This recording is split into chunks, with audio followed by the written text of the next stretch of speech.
Good morning students.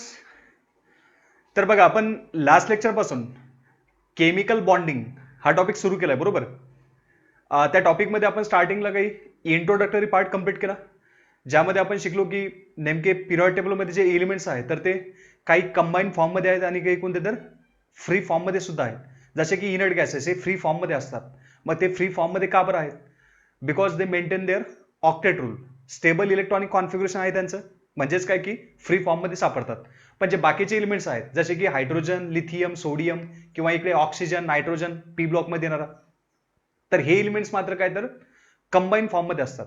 मग याच्या मागचं रिझन सुद्धा मी सांगितलं होतं, because they try to maintain the stability. बरोबर, म्हणजेच काय की इलेक्ट्रॉनिक कॉन्फिगरेशन कुणासारखं मेंटेन करतील? इनर्ट गॅसेस सारखं. मग त्यामुळेच काय व्हायचं, ते एलिमेंट कंबाईन फॉर्ममध्ये सापडायचे. जसं की सोडियम असतो, हा सोडियम कार्बोनेट किंवा सोडियम क्लोराईड या फॉर्ममध्ये सापडतो. आपण लास्ट लेक्चरमध्ये डिस्कस केलं. नंतर मी समोर गेलो होतो अजून कॉज ऑफ केमिकल बॉन्ड. मग आता जे कंबाईन जे होतात तर ते मग नेमके केमिकल बॉन्डमुळे कंबाईन होतात, हे सुद्धा आपण लास्ट लेक्चरमध्ये शिकलो. समोर जाऊन मग आपण पुढे कॉज ऑफ केमिकल बॉन्ड, नेमका बॉन्ड का बरं फॉर्म होतो? So because of maintain the stable electronic configuration like as inert gases. आणि सेकंड रिझन किंवा सेकंड टेंडन्सी काय होती? टू मिनिमम द एनर्जी, म्हणजे जी काही एनर्जी असते ती मिनिमाइज करायची. मग हे सुद्धा आपण त्यामध्ये शिकलो. नंतर आपण समोर गेलो होतो ऑक्टेट रूलकडे. मग ऑक्टेट रूलमध्ये आपण कम्प्लीट ऑक्टेट काय कशाला म्हणायचं तेही शिकलो. नंतर काही एक्सेप्शन ऑफ ऑक्टेट होते तर ते सुद्धा आपण काय केले? कम्प्लीट केले. बरोबर. आज आता आपल्याला त्याच केमिकल बॉन्डिंग या चॅप्टरमध्ये अजून थोडं समोर जायचं आहे, ते म्हणजे टाइप्स ऑफ केमिकल बॉन्ड. मग टाइप्स ऑफ केमिकल बॉन्डमध्ये नेमक्या कोणकोणत्या टाईप पडतात, कोणते स्ट्रॉंग बॉन्ड असतात, कोणते वीक बॉन्ड असतात, हे सुद्धा आपल्याला शिकायचं आहे. आणि अजून समोर जायचं आहे आपल्याला, ते म्हणजे की हे जे बॉन्ड्स आहेत तर त्याच्या टाईप पडल्यानंतर नेमकं मग इलेक्ट्रोव्हॅलंट बॉन्ड कशाला म्हणायचं, मग इलेक्ट्रोव्हॅलंट बॉन्डच्या प्रॉपर्टीज कोणत्या, त्यालाच आपण आयोनिक बॉन्ड कसं म्हणतो, हे सुद्धा आपल्याला शिकायचं आहे. चला मी आता सुरू करतोय. So my name is UP Deshmukh आणि तुमच्या समोर मी घेऊन येतोय केमिकल बॉन्डिंग मधील एक नेक्स्ट टॉपिक. बघा आपण आज शिकतोय टाइप्स ऑफ केमिकल बॉन्ड, त्यानंतर इलेक्ट्रोव्हॅलंट बॉन्ड और आयोनिक बॉन्ड. समोर जायचं आपल्याला representation of formula of compounds, म्हणजे जे काय आयोनिक कंपाऊंड्स असतात तर त्यांचा नेमका फॉर्म्युला कसा रिप्रेझेंट करायचा हे सुद्धा आपल्याला शिकायचं आहे. नंतर आपण समोर जाणार आहोत conditions for forming ionic bond. नेमका आयोनिक बॉन्ड फॉर्म होतो त्यामागच्या कंडिशन्स कोणकोणत्या, म्हणजे असं काय नाही की सगळेच एलिमेंट्स आयोनिक बॉन्ड फॉर्म करतात, काही एलिमेंट्स कोव्हॅलंट बॉन्ड सुद्धा फॉर्म करतात. मग नेमक्या कोणत्या कंडिशन्स अशा असतील की ज्या बेसिसवर आयोनिक बॉन्ड तयार होईल, हे सुद्धा आपल्याला आज शिकायचं आहे. आणि शेवटी बघणार आपण प्रॉपर्टीज ऑफ आयोनिक कंपाऊंड. मग प्रॉपर्टीज म्हणजे काय, तर जनरली फिजिकल प्रॉपर्टीज शिकवत आपण आज. फिजिकल प्रॉपर्टीज मध्ये मग आयोनिक कंपाऊंडचं नेचर कसं आहे, ते क्रिस्टलाइन असतात का अमॉर्फस असतात, त्यानंतर मग क्रिस्टलाइन असतील तर त्यांचा मेल्टिंग पॉईंट किती राहील, बॉइलिंग पॉईंट कसा असेल, जास्त असेल की कमी असेल कोव्हॅलंट कंपाऊंड पेक्षा, अशा काही प्रॉपर्टी. नंतर त्यांची ब्रिटलनेस, म्हणजे जर खाली जर आपटली तर तुटतात, मग हे नेमकं असं का बरं होईल, तर हे सुद्धा आपल्याला आज कंटिन्यू करायचं आहे. बघा मी आता त्यामध्ये सुरुवातीला होतं टाइप्स ऑफ केमिकल बॉन्ड. मग जनरली आपण केमिकल बॉन्ड हे टू टाईपचे सांगू शकतो. एक म्हणजे कोणता, तर स्ट्रॉंग बॉन्ड, आणि दुसरा म्हणजे कोणता, वीक बॉन्ड. असं डायरेक्टली क्लासिफिकेशन नाही, मी समजण्यासाठी असं सांगतोय की जनरली काय होईल, बॉन्ड म्हणजे तर आपण लास्ट लेक्चरमध्ये शिकलो, it is the attraction between two atoms or molecules which held that atoms or molecules together because of sharing of electron is known as chemical bond. हे आपण लास्ट लेक्चर मध्ये शिकलो. मग आता त्यामध्ये बघा, जर जे काय बॉन्ड वगैरे फॉर्म होतात त्यापैकी काही बॉन्ड कसे असतील तर स्ट्रॉंग असतील आणि काही बॉन्ड कसे असतील तर वीक असतील. बरोबर, सगळेच बॉन्ड काय स्ट्रॉंग नसतात, सगळेच बॉन्ड काय वीक नसतात, त्यातले काही स्ट्रॉंग आणि काही वीक असतील. मग त्यानुसार आपण त्याला जनरल कॅटेगराईज केलं, एक म्हणजे स्ट्रॉंग बॉन्ड आणि दुसरा म्हणजे कोणता, वीक बॉन्ड. लक्षात ठेवा, स्ट्रॉंग बॉन्ड कुणामध्ये तयार होतो, तर इंटर ॲटोमिक. काय सांगतोय, स्ट्रॉंग बॉन्ड कुणामध्ये फॉर्म होतो, इंटर ॲटोमिक. इंटर ॲटोमिकचा अर्थ काय, ॲटम्स मध्ये फॉर्म होणारा बॉन्ड म्हणजे कोणता असेल तो स्ट्रॉंग बॉन्ड असेल. आता इकडे बघा, वीक बॉन्ड कुणामध्ये फॉर्म होतो, तर हा इंटर मॉलिक्युलर असतो. म्हणजे हे जे अट्रॅक्शन राहील हे कुणामध्ये, इंटर मॉलिक्युलर, ॲटम्स मध्ये फॉर्म नाही होणार. ऑलरेडी ॲटम्सने बॉन्ड फॉर्म करून मॉलिक्यूल तयार केल्याने ते मॉलिक्यूल नंतर मग एकमेकाला अट्रॅक्ट करतील, तर ते अट्रॅक्शन नंतरचं वीक राहील. मग त्याला म्हणू आपण inter molecular force of attraction, जे वीक राहील, म्हणून मी त्याला सांगितलं वीक बॉन्ड. बघा आपण मेन टू टाईप सांगतो, एक म्हणजे स्ट्रॉंग बॉन्ड, दुसरा म्हणजे कोणता, वीक बॉन्ड. स्ट्रॉंग बॉन्ड कोणामध्ये फॉर्म होतो, तर ॲटम्स मध्ये. बरोबर, आणि जो वीक बॉन्ड आहे तर तो कोणामध्ये फॉर्म होतो, मॉलिक्युल्स मध्ये. म्हणजे 2 मॉलिक्यूल जर कंबाईन होत असतील तर एकदम weak intermolecular force of attraction राहील आणि वीक बॉन्ड तयार होईल. जर 2 ॲटम्स कंबाईन होत असतील तर ऑलरेडी ते त्यांच्या ग्राउंड स्टेटमध्ये आहेत, त्यांना स्टेबल व्हायचं म्हणजे इझिली काय करणार ते स्ट्रॉंग बॉन्ड फॉर्म करतील because of sharing of electrons. इकडे इलेक्ट्रॉनची शेअरिंग होते, इकडे मात्र इलेक्ट्रॉनची शेअरिंग होत नाही. यामध्ये काही असे आहेत की ज्यामध्ये होणार नाही, पण मॅक्झिमम जे आहेत तर हे इलेक्ट्रॉन शेअरिंगमुळे तयार होतात. आणि इकडचे जे बॉन्ड आहेत वीक बॉन्ड, तर यांच्यामध्ये कोणत्याच प्रकारची इलेक्ट्रॉन शेअरिंग होत नाही. हा यांच्यामधील मेन डिफरन्स. मग आता बघा, पुढे सांगितलं मी एनर्जी. म्हणजे जर सपोज तुम्हाला हा बॉन्ड ब्रेक करायचा असेल, समजा 2 ॲटम्स कंबाईन आले, त्यांनी बॉन्ड फॉर्म केला. मग आता हा जर स्ट्रॉंग बॉन्ड तुम्हाला ब्रेक करायचा आहे, त्यासाठी काहीतरी एनर्जी अप्लाय करावं लागेल. त्याला सिम्पली म्हणू आपण काय, बॉन्ड एनर्जी. तर हे जे बॉन्ड आहेत हे समजा फॉर्म झाले. सपोज असा एखादा मॉलिक्यूल घेऊ आपण, एबी मॉलिक्यूल, आणि हा जो एबी मॉलिक्यूल आहे त्यामध्ये ए आणि बी ॲटम कंबाईन झाले. मग यांच्यामधील बॉन्ड काय करायचा आपल्याला आता, ब्रेक करायचा.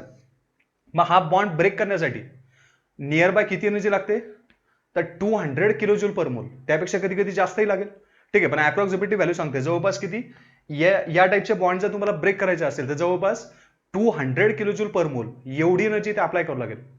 हे तर वीक बॉन्ड आहेत, यांच्यासाठी मात्र तेवढी एनर्जी अप्लाय करायची गरज नाही. इथे बघा एकदम कमी लागते आपल्याला, 2 to 40 किलो जूल पर मोल. जर सपोज वीक बॉन्ड असेल, सपोज आता एक एबी मॉलिक्यूल आहे, हा पूर्ण मॉलिक्यूल, आणि परत एक एबी मॉलिक्यूल आहे.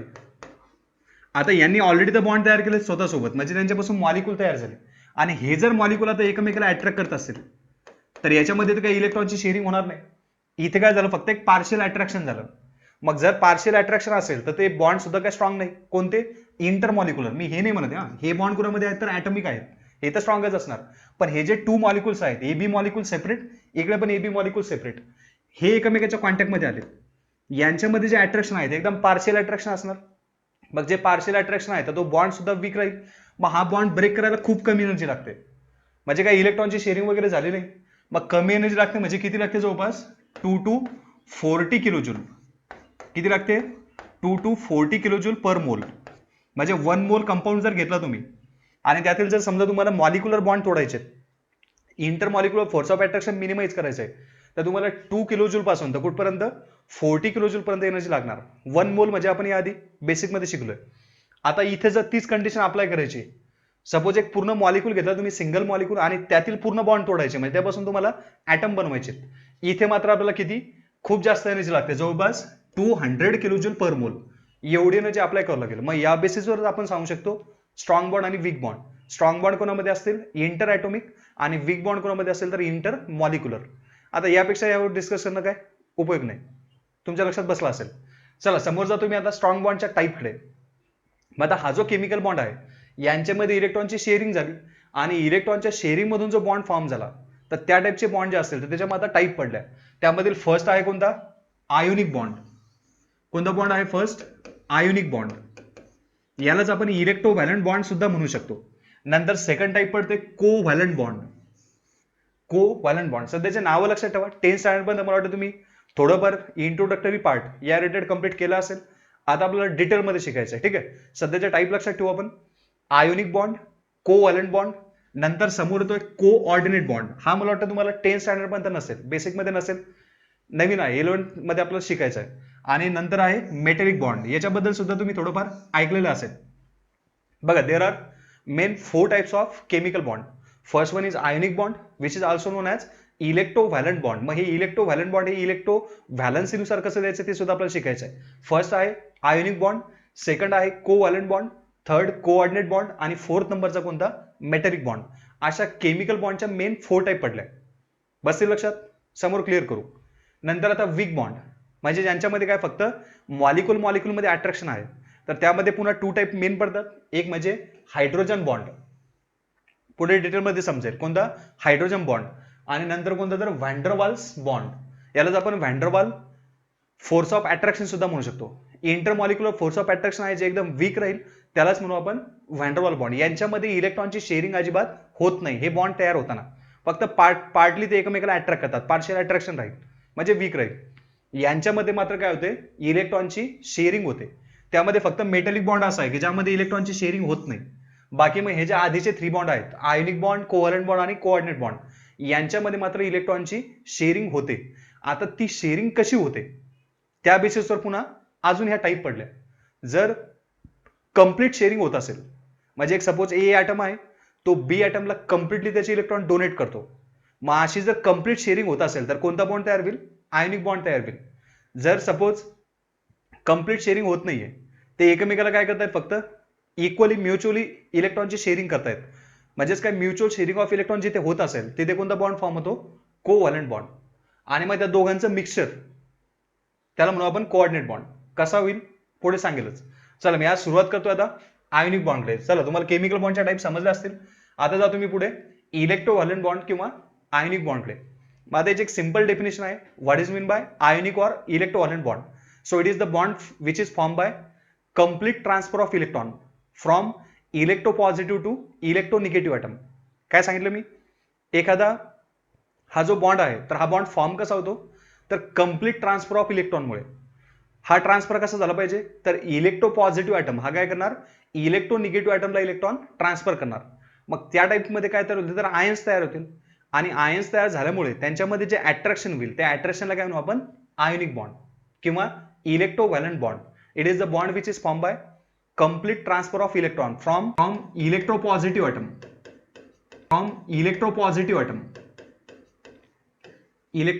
atom to the electronegative atom.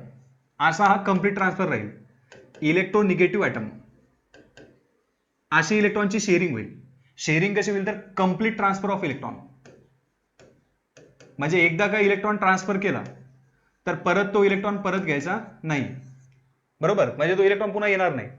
मग अशी जी शेअरिंग होईल त्यालाच म्हणू आपण ionic bond or electrovalent bond. मग आता हे आयोनिक बॉन्ड तयार होण्यासाठी वन एलिमेंट असा पाहिजे की जो इलेक्ट्रोपॉझिटिव्ह पाहिजे. इलेक्ट्रोपॉझिटिव्ह म्हणजे काय? तो मेटल पाहिजे.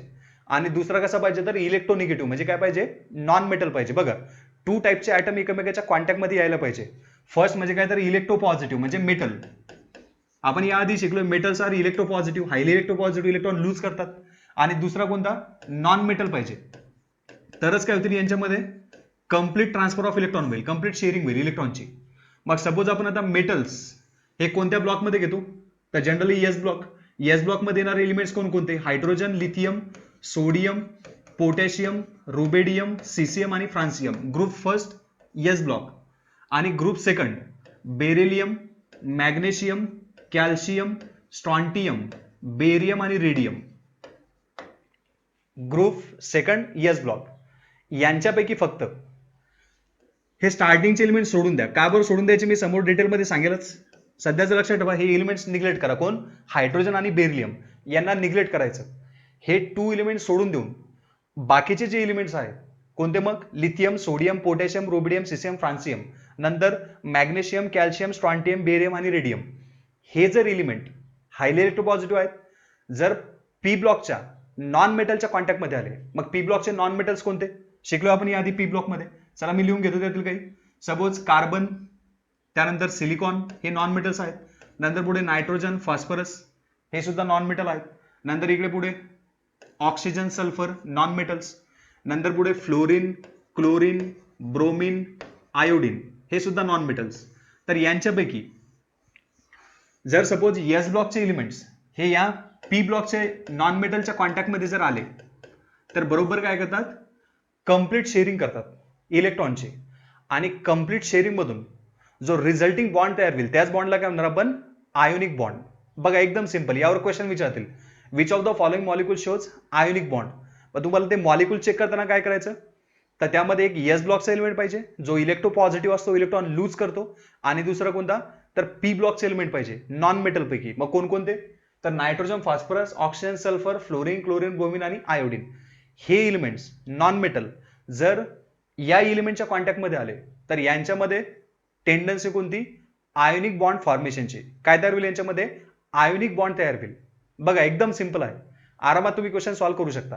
आता एक्झॅक्ट आयोनिक बॉन्ड कसा तयार होतो ते मी समजून सांगतो, लक्ष द्या. याचा तुम्हाला नोट डाऊन करून घ्यायचं असेल तुम्ही करू शकता. चला तुम्ही आता नोट डाऊन केलेलं असेल, मी याला रब करतो आणि पुन्हा एकदा डिटेलमध्ये आयोनिक बॉन्ड एक्झॅक्ट फॉर्म कसा होतो ते तुम्हाला आता समजून सांगतोय. बघा आपण त्यासाठी ऍटम्स घेऊ. सपोज आपण घेऊ सोडियम ऍटम. आता सांगितलं मी कोणत्या ब्लॉकमध्ये येतो? एस ब्लॉकमध्ये ग्रुप फर्स्ट. आणि इकडे घेतो मी फ्लोरीन ऍटम. हेही सांगितलं मी पी ब्लॉक मध्ये येतो, बरोबर. Group 17 halogen family, period table मध्ये सुद्धा आपण शिकलो.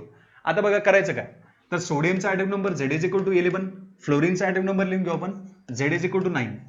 आता बघा याचं इलेक्ट्रॉनिक कॉन्फिगरेशन लिहून घ्या 281, याचं इलेक्ट्रॉनिक कॉन्फिगरेशन 27. सध्या जर तुम्ही कंडिशन बघितली तर दोघे काय आहेत तर अनस्टेबल आहेत. Sodium is unstable, fluorine also unstable because they do not having 8 electron in its outermost shell. त्यांच्या आउटर मोस्ट शेल मध्ये 8 इलेक्ट्रॉन नाही आहेत, ऑक्टेट अजून कंप्लीट नाही, दोन्ही काय आहेत तर अनस्टेबल आहेत. मग आता यांना स्टेबल व्हायचं, मी त्यासाठी एक सबशेलचं सुद्धा इलेक्ट्रॉनिक कॉन्फिगरेशन लिहून घेतो, समजायला अजून सोपं जाईल. 1s2 2s2 2p6 त्यानंतर 3s1. हे झालं सोडियमचं इलेक्ट्रॉनिक कॉन्फिगरेशन. मी इकडे फ्लोरीनचं लिहून घेतो पुन्हा 1s2 2s2 आणि 2p5.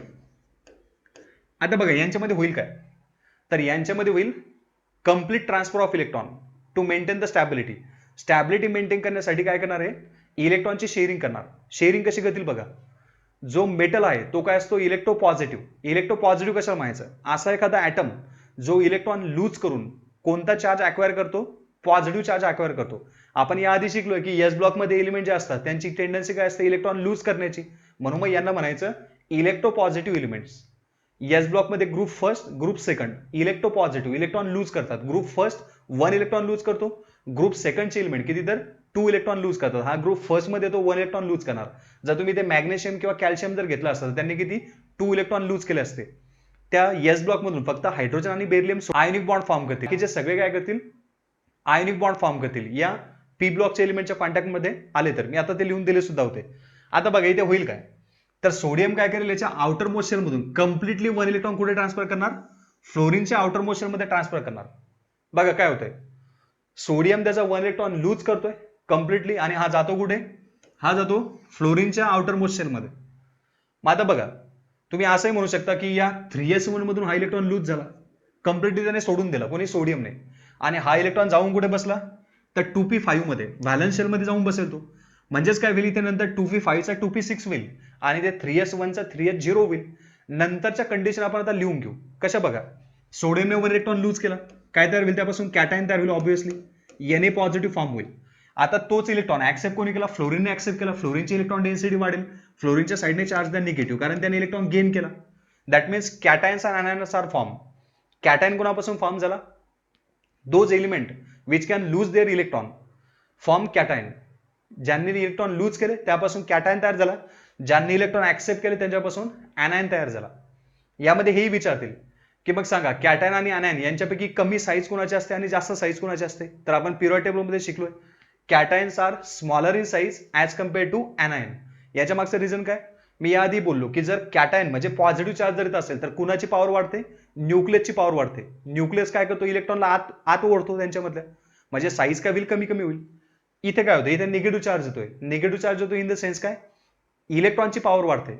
इलेक्ट्रॉनची पॉवर वाढली म्हणजे इलेक्ट्रॉनिक रिपल्शन वाढणार, रिपल्शन वाढलं म्हणजे इलेक्ट्रॉन बाजूला गेले, साईज काय होईल वाढत जाईल. बघा एकदम सिंपल कन्सेप्ट आहे, पॉझिटिव्ह चार्ज साईज कमी, निगेटिव्ह चार्ज साईज जास्त. चला आता हे सुद्धा तुमचं क्लिअर झालं. मग आता बघा हा जो Na पॉझिटिव्ह आहे हा तर गॅसेस फॉर्म मध्ये असणार, हे पुढे आपल्याला डिटेलमध्ये शिकायचं आहे. फ्लोरीन सुद्धा गॅसेस फॉर्म मध्ये राहील. नंतर काय होईल यांचं आपण इलेक्ट्रॉनिक कॉन्फिगरेशन लिहून घेऊ नंतरचं. इथे राहील 2 8 आउटर मोस्ट शेल मधून 1 इलेक्ट्रॉन लूज झाला, बरोबर आउटर मोस्ट शेल मध्ये 8 इलेक्ट्रॉन आले. आता फ्लोरीनकडे या, फ्लोरीनचं इलेक्ट्रॉनिक कॉन्फिगरेशन दिसेल 2 8 F मायनस तयार झाला, 2 8 आपण या टाइप मध्ये लिहून घेऊ. पुढे बघा नंतर इलेक्ट्रॉनिक कॉन्फिगरेशन लिहू आपण 1s2 2s2 2p6 आणि इथे होईल 3s0. एवढं कॉन्फिगरेशन पहा कुणासारखं दिसेल, निऑन सारखं. म्हणजे बरोबर Na हा अनस्टेबल आहे पण ज्यावेळेस त्यापासून Na पॉझिटिव्ह तयार झाला तेव्हा त्याने निऑन सारखं इलेक्ट्रॉनिक कॉन्फिगरेशन मेंटेन केलं. चला थोडं समोर जाऊ फ्लोरीनसाठी. इथे पण इलेक्ट्रॉनिक कॉन्फिगरेशन 1s2 2s2 आणि 2p6, म्हणजे हा सुद्धा निऑन सारखाच झाला. दोन्हीही गॅसेस आयन्स स्टेबल झाले. Na पॉझिटिव्ह निऑन सारखं स्टॅबिलिटी मेंटेन करतो, F मायनस सुद्धा निऑन सारखी स्टॅबिलिटी मेंटेन करतो, बरोबर. मग आता पुढे काय होईल, तर हा कॅटायन आहे आणि हा काय आहे तर अनायन. आयन्स मध्ये अट्रॅक्शन व्हायला सुरुवात होईल. पॉझिटिव्ह चार्ज आणि निगेटिव्ह चार्ज काय करतात एकमेकाला अट्रॅक्ट करतात, बरोबर. हा Na पॉझिटिव्ह F मायनसला अट्रॅक्ट करणार. मग जेव्हा Na पॉझिटिव्ह हा F मायनसला अट्रॅक्ट करेल तेव्हा यापासून तयार काय होईल NaF, बरोबर. हे एकमेकांच्या कॉन्टॅक्ट मध्ये आले म्हणजे मी प्लस दाखवतोय. यापासून मॉलिक्यूल तयार होईल NaF. पण NaF तयार होताना मात्र कोणत्या स्टेटमध्ये असेल? सॉलिड स्टेटमध्ये. बरोबर. हे तर गॅसेस स्टेटमध्ये आहे, पण त्यापासून जो NaF तयार होईल हा कोणत्या स्टेटमध्ये राहील? सॉलिड स्टेटमध्ये राहील. म्हणजे सोडियम फ्लोराईड त्यापासून तयार झाला. मग हा सोडियम फ्लोराईड तयार होताना आधी यांचे काय तयार झाले? आयन्स तयार झाले. कोणते आयन्स? एक Na पॉझिटिव्ह आणि दुसरा Cl निगेटिव्ह असे आयन्स तयार झाले. आयन का बरं तयार झाले? कारण इलेक्ट्रॉनची शेअरिंग झाली. शेअरिंग कशी होती? कंप्लीट शेअरिंग होती. बरोबर. सोडियम इलेक्ट्रोपॉझिटिव्ह आहे, स्वतःचा इलेक्ट्रॉन लूज करतो, तो इलेक्ट्रॉन F ऍक्सेप्ट करतो. म्हणजे कोणती शेअरिंग झाली? कंप्लीट शेअरिंग और कंप्लीट ट्रान्सफर ऑफ इलेक्ट्रॉन्स. मग कंप्लीट शेअरिंगमुळे काय झालं तर आयन्स तयार झाले. आयन्स कोणते? कॅटायन आणि ऍनायन. कॅटायन ऍनायन एकमेकाला अट्रॅक्ट करतील. रिझल्टिंग मॉलिक्यूल बरोबर सॉलिड स्टेटमध्ये फॉर्म होईल NaF. That means NaF in which ionic bond is present. झालं क्लिअर? आयोनिक बॉन्ड कशाला म्हणायचं? So it is the bond which is form by complete transfer of electron from electropositive atom to the electronegative atom. complete sharing झाली. complete sharingलाच आपण त्यानंतर जे attraction बनलं त्या अट्रॅक्शनला म्हणू आपण आयोनिक बॉन्ड.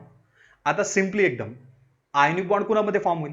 तर मी आता सांगितलं S ब्लॉकचे जे मेटल्स आहेत ग्रुप फर्स्ट आणि ग्रुप सेकंड यांचे जर मेटल त्यातील हायड्रोजन बेरिलियम सोडून द्या, मी पुन्हा पुन्हा सांगतोय. सो ग्रुप फर्स्ट आणि ग्रुप सेकंडचे जे मेटल्स आहेत तर हे मेटल्स पी ब्लॉक मधील नॉन मेटलच्या जर कॉन्टॅक्ट मध्ये आले तर कोणता बॉन्ड लिहायचा? Ionic bond. एस ब्लॉकचे हे इलेक्ट्रॉन डोनर आहेत, पी ब्लॉकचे एलिमेंट्स इलेक्ट्रॉन ऍक्सेप्टर आहेत, त्यांच्यामध्ये बरोबर आयोनिक बॉन्ड फॉर्म होईल. झालं इथपर्यंत क्लिअर? आता बघा आपण याआधी पिरियड टेबल मध्ये शिकलोय की सोडियम गॅस पासून, गॅस का बरं म्हटलं मी? कारण त्याला सॉलिड मधून आधी गॅस स्टेटमध्ये न्यावं लागेल. बरोबर. सब्लिमेशन करावं लागेल, तिथून त्याचा इलेक्ट्रॉन रिमूव्ह करायचा. त्यासाठी आपल्याला एनर्जी लागली होती. ती कोणती एनर्जी म्हटली होती आपण? Ionisation energy. आठवतंय? an amount of energy required to remove the outermost shell electron of particular atom, gaseous atom, is known as ionization energy. आणि तोच इलेक्ट्रॉन ऍक्सेप्ट कोणी केला? तर फ्लोरीनने ऍक्सेप्ट केला. गॅसेस फॉर्म मध्ये आहे तो सुद्धा. मग त्याच्या आउटर मोस्ट शेल मध्ये इलेक्ट्रॉन टाकण्यासाठी आपण एक एनर्जी वापरली होती, तिला म्हटलं होतं आपण इलेक्ट्रॉन गेन एन्थाल्पी. बरोबर. an amount of energy required to add an electron in the outermost shell of atom. एकमेकाच्या ऑपोजिट झालं. इथे इलेक्ट्रॉन रिमूव्ह करता, इथे इलेक्ट्रॉन ऍड करता. आयोनायझेशन एनर्जीची व्हॅल्यू ऑलवेज पॉझिटिव्ह होती, इलेक्ट्रॉन गेन एन्थाल्पीची व्हॅल्यू ऑलवेज निगेटिव्ह असायची. बरोबर. आणि मग इथे एनर्जी रिलीज व्हायची, इथे ऍब्सॉर्ब व्हायची. दोघांचे कॉम्बिनेशन करावं लागेल आणि नंतर फायनल आन्सर तुम्हाला बघावं लागेल. मग फायनल आन्सर जे राहील आपलं ते राहील निगेटिव्ह. निगेटिव्ह म्हणजे एनर्जी रिलीज होताना तुम्हाला दिसेल. याचा अर्थ ही process, bond formation process always कशी असली पाहिजे? Exothermic process. कशी राहील? Exothermic process. ही व्हॅल्यू तर पॉझिटिव्ह आहे. तुम्ही सॉलिड मधून त्याला गॅसमध्ये नेता म्हणजे एनर्जी अप्लाय करता, गॅसमधून अजून इलेक्ट्रॉन रिमूव्ह करता म्हणजे पुन्हा एनर्जी अप्लाय करता. म्हणजे 2 स्टेप मध्ये इथे काय झालं? एंडोथर्मिक प्रोसेस झाली. पण नंतर एफ मध्ये तुम्ही इलेक्ट्रॉन ऍड करताय म्हणजे ही झाली एक्झोथर्मिक प्रोसेस. आणि नंतर पुढे या गॅसेस पासून काय फॉर्म होतं? सॉलिड तयार होतो. गॅसेस मधून जेव्हा सॉलिड स्टेटमध्ये कन्व्हर्जन होते तेव्हा सुद्धा ट्रिमेंडस अमाऊंट मध्ये एनर्जी रिलीज होते. या सगळ्या स्टेपची जी काही एनर्जी आहे त्यांची ऍडिशन करायची. ओव्हरऑल ऍडिशन केल्यानंतर तुम्हाला आन्सर काय मिळणार? निगेटिव्ह आन्सर मिळणार. म्हणजेच काय मग? आयोनिक बॉन्ड जेव्हा फॉर्म होतो आणि ओव्हरऑल आन्सर तुमचा सगळं कॅल्क्युलेशन करून तुमचा आन्सर निगेटिव्ह आलं, याचा अर्थ ही प्रोसेस कोणती असणार? Overall exothermic process. That means tremendous amount of energy is required और रिलीज म्हणू आपण during the formation of ionic bond. आणि मग ही किती एनर्जी रिलीज झाली याला म्हणतो आपण पुढे लॅटिस एनर्जी. एखादा क्रिस्टलाइन 1 मोल सॉलिड तयार होताना त्याने किती एनर्जी रिलीज केली, त्याच्या गॅसेस ऍटम आयन पासून किंवा ऍटम पासून जेव्हा ते कंबाईन झाले त्यापासून सॉलिड तयार झाला, त्यांनी किती एनर्जी रिलीज केली याला म्हणायचं लॅटिस एनर्जी. 1 मोल कंपाऊंड त्यासाठी आपल्याला घ्यावं लागेल.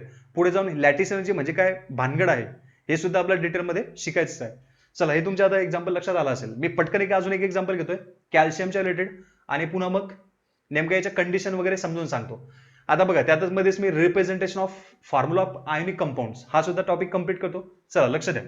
बघा काय करायचंय, आपण सपोज मॅग्नेशियम घेऊ आणि मॅग्नेशियमच्या कॉन्टॅक्टमध्ये ऑक्सिजन आणू. मग आता करणार काय? तर मी ऑलरेडी सांगितलं मॅग्नेशियम कोणत्या ब्लॉकमध्ये येतो? एस ब्लॉकमध्ये group second. Atomic number Z is equal to 12, 282 हे याचं electronic configuration. Oxygen Z is equal to 8. P ब्लॉकमध्ये येतो ग्रुप 16, इलेक्ट्रॉनिक कॉन्फिगरेशन 2,6. बघा दोघांनाही स्टेबल व्हायचं. काय करतील? मॅग्नेशियम याचे 2 इलेक्ट्रॉन लूज करणार. जर याने 2 इलेक्ट्रॉन लूज केले कम्प्लिटली तर ते पाठवेल तो कुणाकडे? ते पाठवणार तो ऑक्सिजनच्या आउटर मोस्ट शेलमध्ये. म्हणजे बघा नंतरची कंडिशन अशी दिसेल, मॅग्नेशियमने 2 इलेक्ट्रॉन लूज केले, Mg ट्वाइस पॉझिटिव्ह फॉर्म झाला, ऑक्सिजनने ते इलेक्ट्रॉन ऍक्सेप्ट केले, O ट्वाइस निगेटिव्ह फॉर्म झाला. इथे सुद्धा 2-8, इथे सुद्धा 2-8, दोन्ही काय झाले आता स्टेबल झाले.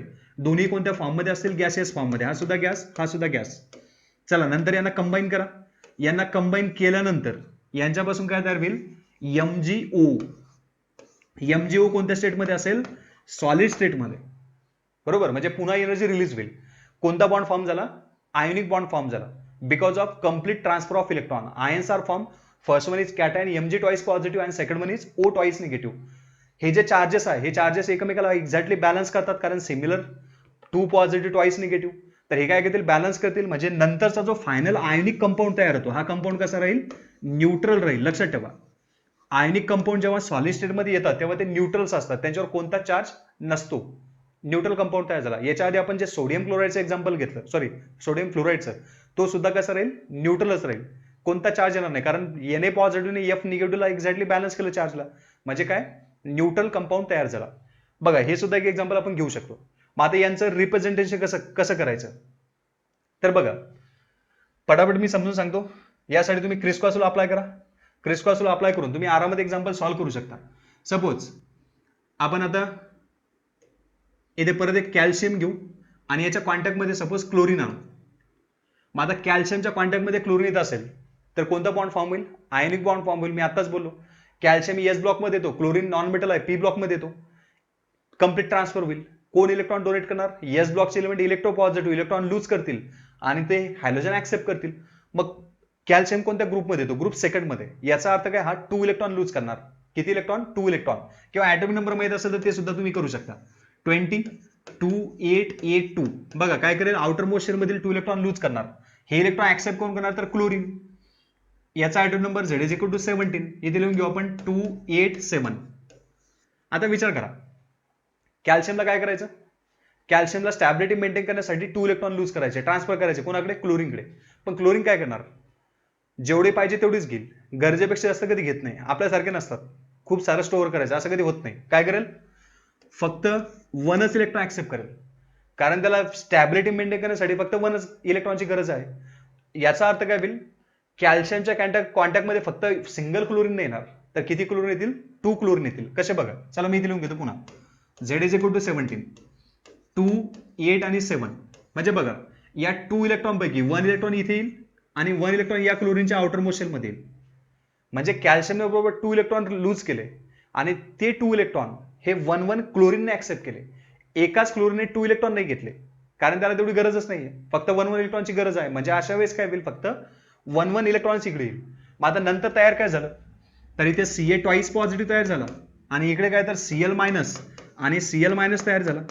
हे एकमेकाला अट्रॅक्ट करतील. बरोबर ट्वाइस पॉझिटिव्ह चार्ज हा ट्वाइस निगेटिव्ह चार्जला अट्रॅक्ट करणार. तयार काय होईल, CaCl2 कॅल्शियम क्लोराईड. हा सुद्धा कोणत्या स्टेटमध्ये, सॉलिड स्टेटमध्ये तयार होईल. म्हणजे ओव्हरऑल पुन्हा एक्झोथर्मिक प्रोसेस. बरोबर, म्हणजे पुन्हा हा CaCl2 हा सुद्धा कंपाऊंड कसा राहील, आयोनिक कंपाऊंड. मग आता एवढं सगळं कॅल्क्युलेशन करायला तुम्हाला एक्झाम मध्ये वेळ नसतो. शॉर्टकटमध्ये कॅल्क्युलेशन किंवा आन्सर कसं काढायचं, तर काय करायचं, एस ब्लॉकचे एलिमेंट, डी ब्लॉकचे काय घ्यावं लागतील तुम्हाला, लोअर ऑक्सिजन स्टेटमध्ये +3 पर्यंत वाले. तर हे एलिमेंट कुणाच्या कॉन्टॅक्टमध्ये, जर पी ब्लॉकच्या नॉन मेटलच्या कॉन्टॅक्टमध्ये आले तर त्यांच्यामध्ये कोणता बॉन्ड तयार होतो, आयोनिक बॉन्ड तयार होतो. एवढं जरी तुम्ही लक्षात ठेवलं, लगेच आरामात एक्झाम्पल सॉल्व्ह करू शकता. मग आता चला मी एकही एक्झाम्पल टाकतो तुमच्या समोर. Which of the following molecule shows ionic bond. यांच्यापैकी कोणता मॉलिक्युल असा आहे की जो आयोनिक बॉन्ड फॉर्म करेल. त्यासाठी मी लिहितोय PCl3, अजून एक लिहितोय PCl5, AlCl3, त्यानंतर लिहितो मी इथे MgCl2, अजून एक लिहितोय NaCl, त्यानंतर लिहितोय CsCl, अजून एक लिहितो मी इथे BaCl2, ठीक आहे, आणि अजून एक लिहितोय HCl, पुन्हा एक शेवटचा लिहितो BeCl2. हे असे मॉलिक्युल्स तुमच्या समोर टाकलेत. तुम्हाला काय करायचंय, यांच्यापैकी कोणकोणत्या मॉलिक्युलमध्ये आयोनिक बॉन्ड आहे हे तुम्हाला डिटरमाइन करायचंय. काय करायचं, सिंपल ट्रिक वापरा.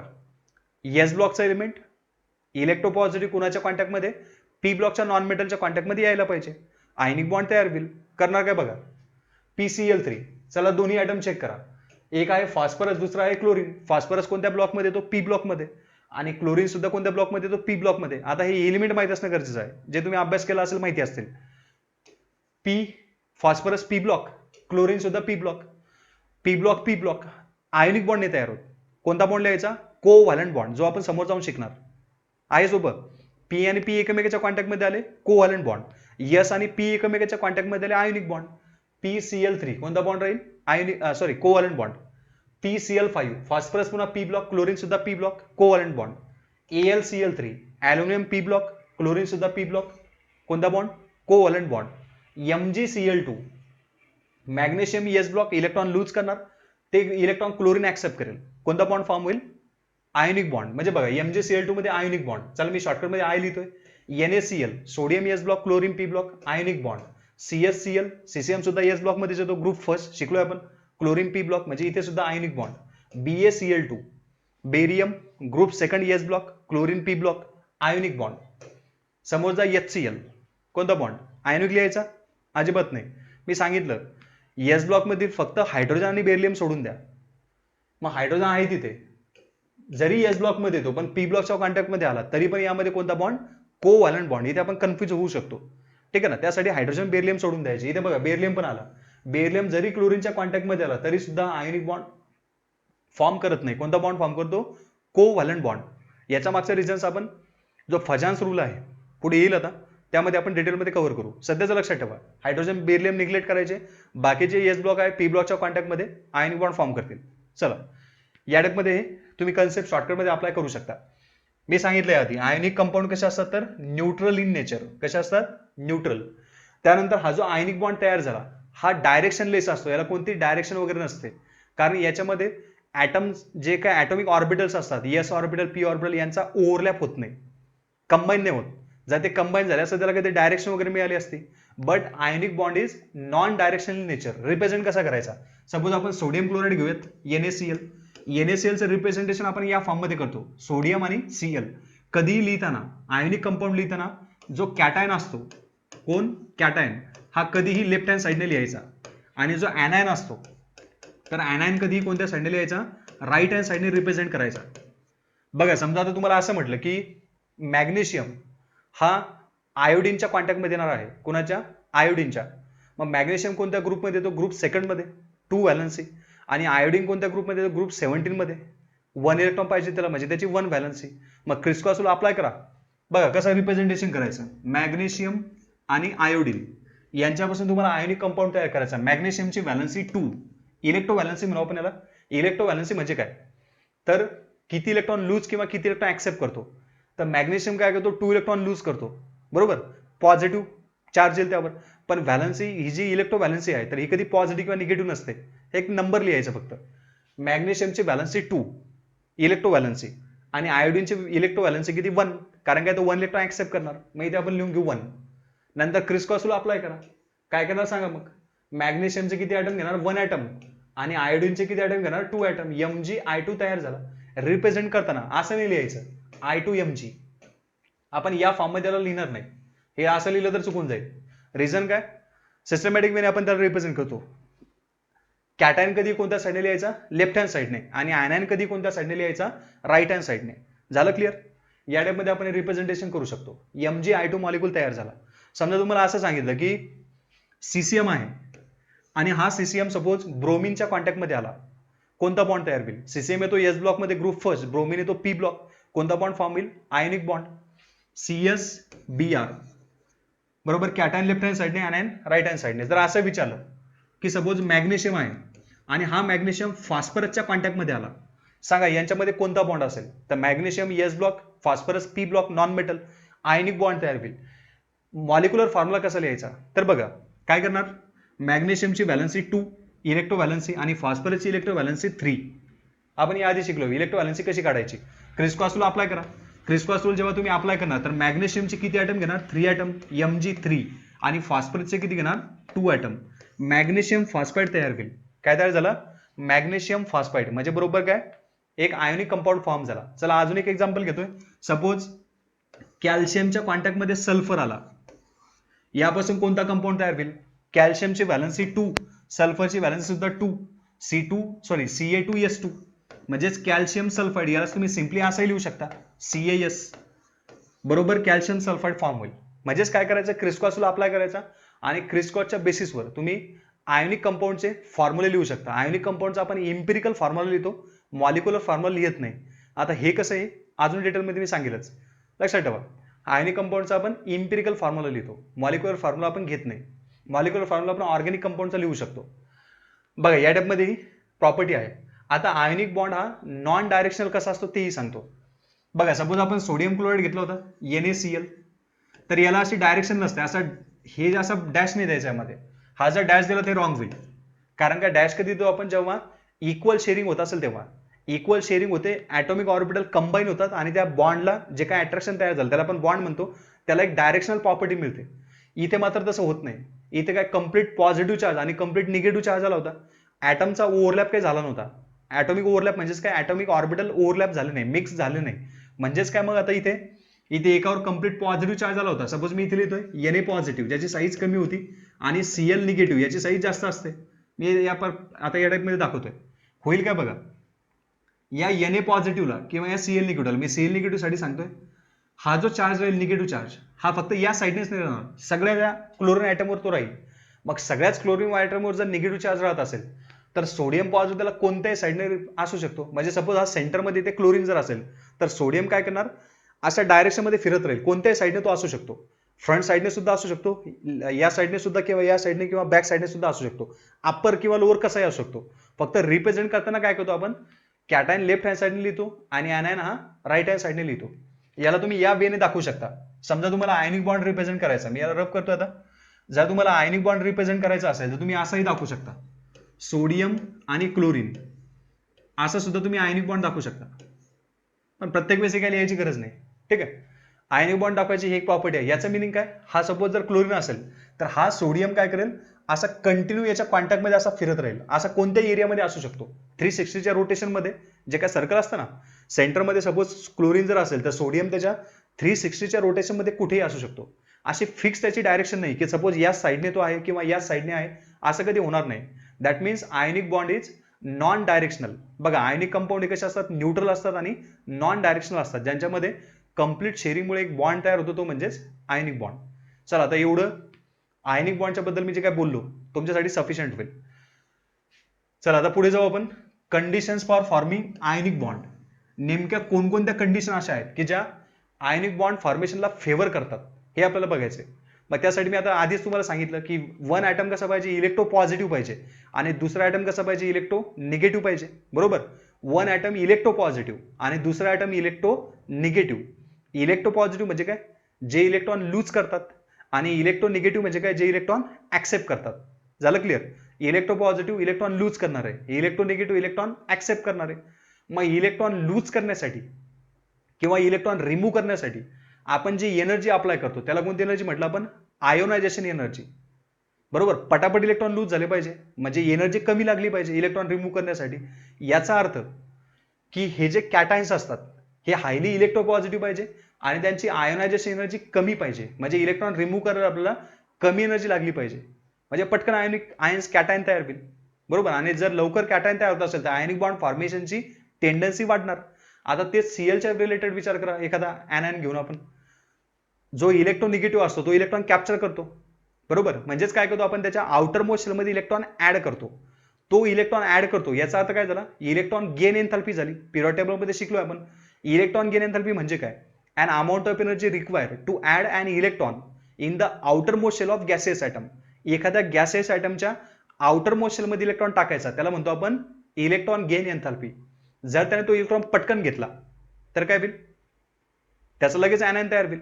मग कॅटायन पण पटकन तयार झाला, ऍनायन सुद्धा पटकन तयार झाला, लगेच कॉन्टॅक्ट मध्ये आयनिक बॉन्ड फॉर्म होईल. एकदम सिंपल. याचा अर्थ काय, जेव्हा एखादा आयनिक बॉन्ड तुम्हाला फॉर्म करायचा आहे एका मेटलमध्ये आणि नॉन मेटलमध्ये, तर मेटल कसा पाहिजे, मेटल पाहिजे highly electro positive, highly electro positive पाहिजे. ठीक आहे, मी शॉर्टकट मध्ये देतो हायली इलेक्ट्रो पॉझिटिव्ह, जेणेकरून काय होईल, याची आयोनायझेशन एन्थॅल्पी व्हॅल्यू ही कशी असेल, लो असेल, पटकन इलेक्ट्रॉन सोडून देईल तो. आयोनायझेशन एन्थॅल्पी कशी असेल, लो असणार. म्हणजेच काय की आयनिक बॉन्ड फॉर्म होताना आयोनायझेशन एनर्जीचं कंपॅरिझन केलं तर काय होईल, लेस आयोनायझेशन एनर्जी जर असेल, जर आयोनायझेशन एनर्जी लेस असेल तर तो हायली इलेक्ट्रोपॉझिटिव्ह राहील, म्हणजे greater tendency to form cation, त्याचा इझिली कॅटायन फॉर्म होईल. चला टॉपिक तुमच्या लक्षात बसला असेल. आता जर नॉन मेटल असेल, ज्याच्यापासून काय बनतो, ऍनायन बनतो, नॉन मेटल यापासून ऍनायन बनतात. हा कसा पाहिजे, हायली इलेक्ट्रोनिगेटिव्ह पाहिजे, किंवा हायली इलेक्ट्रॉन अफायनिटी सुद्धा म्हणू शकतात. दोघांमध्ये सिमिलरिटी येईल इथे थोडीफार. मी इथे असं लिहितो, हायली इलेक्ट्रॉन अफायनिटी पाहिजे त्याची, बरोबर. म्हणजेच काय, किंवा तुम्ही असं म्हणू शकता, highly negative value of electron gain enthalpy. ही जी इलेक्ट्रॉन गेन एंथॅल्पीची व्हॅल्यू ही कशी पाहिजे, त्याची हायली निगेटिव्ह पाहिजे. म्हणजेच काय, तुम्ही जेव्हा इलेक्ट्रॉन ऍड करता त्याने पटापट एनर्जी रिलीज केली पाहिजे. जेवढी जास्त एनर्जी रिलीज करतो तेवढा तो ऍनायन स्टॅबिलिटी फॉर्म मध्ये जातो, लगेच ऍनायन तयार झाला, तो कॅटायनच्या कॉन्टॅक्ट मधील आयनिक बॉन्ड तयार होईल. म्हणजेच काय, आपण इथे लिहू शकतो, त्यांची जी डेल्टा इजी म्हणजेच काय, इलेक्ट्रॉन गेन एंथॅल्पीची व्हॅल्यू ही कशी पाहिजे, हायली निगेटिव्ह पाहिजे. म्हणजे ही पण व्हॅल्यू जास्तच पाहिजे, जास्त एनर्जी रिलीज केली पाहिजे. दोन्ही व्हॅल्यू जास्त पाहिजे, सॉरी दोन्ही व्हॅल्यू नाही, आयनायझेशन एंथॅल्पी व्हॅल्यू कमी पाहिजे आणि इलेक्ट्रॉन गेन एंथॅल्पीची व्हॅल्यू ही जास्त निगेटिव्ह पाहिजे. जर आयनायझेशन एंथॅल्पीची व्हॅल्यू कमी असेल तर पटकन इलेक्ट्रॉन लॉस होईल, कॅटायन इझिली फॉर्म झाला. जर इलेक्ट्रॉन गेन एंथॅल्पीची व्हॅल्यू जास्त निगेटिव्ह असेल, याचा अर्थ काय, तो जास्त एनर्जी रिलीज करतोय स्टॅबिलिटी मेंटेन करण्यासाठी, आणि मग त्याचा पटकन ऍनायन तयार होईल. कॅटायन ऍनायन एकमेकाला अप्रोच करतील, ज्यापासून काय तयार होईल, पूर्ण आयोनिक सॉलिड फॉर्म होईल. झालं क्लिअर. बघा पहिलं टेंडन्सी मी दाखवली आहे, lesser the ionisation energy greater tendency to form cation, easily cation form होईल. मग आता हा कॅटायन फॉर्म होता ना, इथे काही एक्झाम्पल दिलेत, Na पॉझिटिव्ह, Mg2 पॉझिटिव्ह आणि Al3 पॉझिटिव्ह. यापैकी पटकन कॅटायन कुणाचा तयार होईल, जर असा तुम्हाला क्वेश्चन विचारला, किंवा यांच्यापैकी कुणाची पटकन आयनिक बॉन्ड फॉर्म करण्याची टेंडन्सी असेल, तर काय करायचं, सोडियम, मॅग्नेशियम आणि अल्युमिनियम यांचा विचार करायचा. कसे आले ते, LHS2RHS जातोय आपण, पिरियड मध्ये आले ते, थर्ड पिरियड मध्ये. LHS2RHS जाताना आयनायझेशन एंथॅल्पीची व्हॅल्यू वाढते, बरोबर. आयनायझेशन एंथॅल्पीची व्हॅल्यू वाढते, याचा अर्थ काय, आपल्याला इलेक्ट्रॉन रिमूव्ह करायला जास्त एनर्जी लागेल. पटकन इलेक्ट्रॉन लॉस होईल का, होणार नाही. म्हणजे अल्युमिनियमचा कॅटायन इझिली फॉर्म नाही होणार.